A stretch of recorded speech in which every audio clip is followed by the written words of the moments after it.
स्वनरेखा बहुउद्देशीय परियोजना के अंतर्गत करीब 1,96,000 हेक्टेयर में फैला चांडिल डैम शीत ऋतु की शुरुआत से ही प्राकृतिक सौंदर्य का अनोखा नजारा पेश कर रहा है।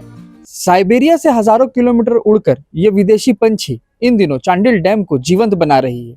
वहीं ये विदेशी पंछी अपनी जल क्रीड़ा और अपनी आवाज की चहचहाहट से सैलानियों को प्रदर्शन का चांडिल डैम के लिए केंद्र बन रही है। साइबेरिया से लगभग 4,582 किलोमीटर उड़ान भरकर आए हजारों प्रवासी पक्षी ने अपना यहाँ अस्थायी बसेरा बना लिया है। पानी पर तैरते, उड़ान भरते और झुंड में अटखेलियां खेलते ये परिंदे पूरे इलाके को जीवंत बना रहा है। सुबह की हल्की धूप, कोहरे की चादर और हरी भरी पहाड़ियों के परछाई के बीच शांत जल पर जब रंग बिरंगे विदेशी पक्षी उतरते हैं तो दृश्य किसी स्वप्न लोक से कम नहीं होता।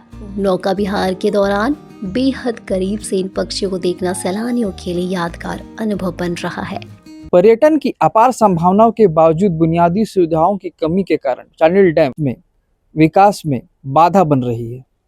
वहीं स्थानीय लोगों का मानना है कि अगर इसमें सरकार ध्यान दे और ठोस कदम उठाए तो ये अंतर्राष्ट्रीय पक्षी प्रदर्शन केंद्र बन सकता है। मैं नवीन प्रधान, सरायकेला से सिटी न्यूज। अब चांडिल डैम की पहचान सिर्फ स्थानीय पर्यटन तक सीमित नहीं है। रूस, दक्षिण Korea, Italy, France, Germany, Sri Lanka और बांग्लादेश जैसे देशों से भी पर्यटक यहाँ पहुँच रहे हैं। खासकर थर्ड वॉचर्स और प्रकृति प्रेमियों के लिए यह अनोखा एक खास आकर्षण बन चुका है। हालांकि बढ़ते पर्यटन के बावजूद बुनियादी सुविधाओं की कमी सैलानियों को खल रही है। यात्री विश्राम, स्वच्छ भोजन, शौचालय, बिजली और सुरक्षा जैसी सुविधाओं के अभाव में पर्यटकों को शाम होते ही लौटना पड़ता है।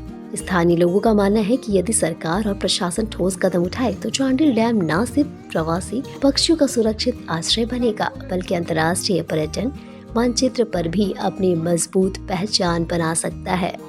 कुदरत ने चांडिल डैम को भरपूर सौंदर्य दिया है। अब जरूरत है उसे सही दिशा और सुविधाओं से संवारने की। अगर ऐसा हुआ तो यह इलाका झारखंड नहीं बल्कि देश का एक प्रमुख अंतर्राष्ट्रीय पर्यटन केंद्र बन सकता है।